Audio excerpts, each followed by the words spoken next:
Good morning, সবাই কেমন আছেন? আচ্ছা, একটা ব্যাপার মানে খুব বলতে ইচ্ছা করতেছে। আজকে সকালে শুনলাম আমেরিকা নাকি 2500 সৈন্য পাঠাচ্ছে, আর এয়ার স্ট্রাইক অন্য অন্য যা তা তো করতেছে ইরানে। তো এই যে ঘাট তাড়ার লোক, এই যে তার মন খুশি, যা খুশি তাই করতেছে, কিন্তু বিশ্বের অন্য অন্য যারা শক্তিধর দেশ আছে, শুধু আমরা নামেই শুনি উত্তর কোরিয়া, রাশিয়া, চীন, অমুক তমুক, কিন্তু কেউ কিন্তু কিছু বলতেছে না। সবাই খালি দেখতেছে আর বিবৃতি দিচ্ছে।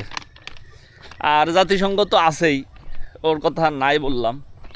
তো এটার সাথে না আমাদের জীবনেরও অনেক মিল আছে। আপনি যে সমাজে বসবাস করেন, অত গ্রাম অথবা শহরে, অথবা আপনার কর্মস্থল চাকরিতেও এরকম ঘাটতাড়া কিছু লোকজন থাকে।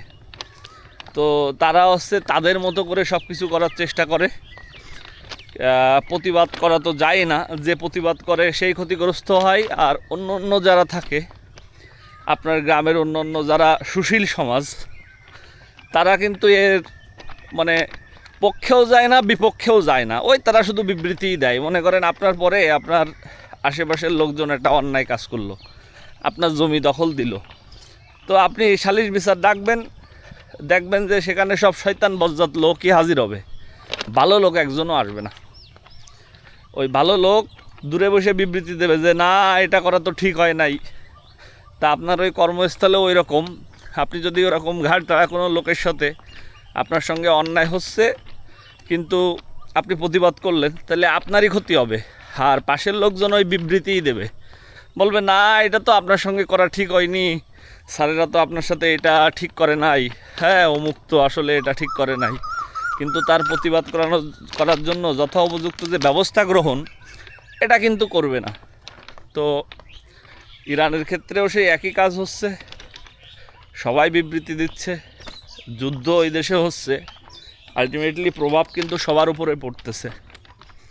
অর্থাৎ আমাদের মতো দেশ বা অন্য অন্য সব দেশের উপরেই কিন্তু এর প্রভাব পড়তেছে, এবং এই প্রভাব আরও দীর্ঘমেয়াদী হবে। তো আমাদের জন্য সেটা আসলেই অনেক কষ্টসাধ্য হবে। এটা হচ্ছে মূল ব্যাপার।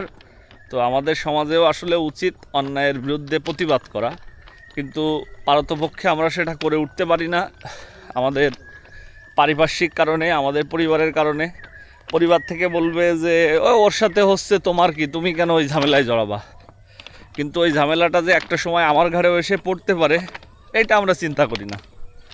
আমরা সব সময় নিজের চিন্তায় নিজে ব্যস্ত। এই হচ্ছে ব্যাপার।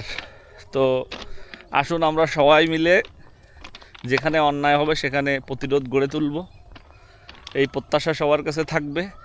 যদিও সেটার সংখ্যা, সেই লোকের সংখ্যাটা খুব কম হবে জানি, কিন্তু আস্তে আস্তে অবশ্যই বাড়বে। সবাই ভালো থাকবেন, সুস্থ থাকবেন। ধন্যবাদ সবাইকে।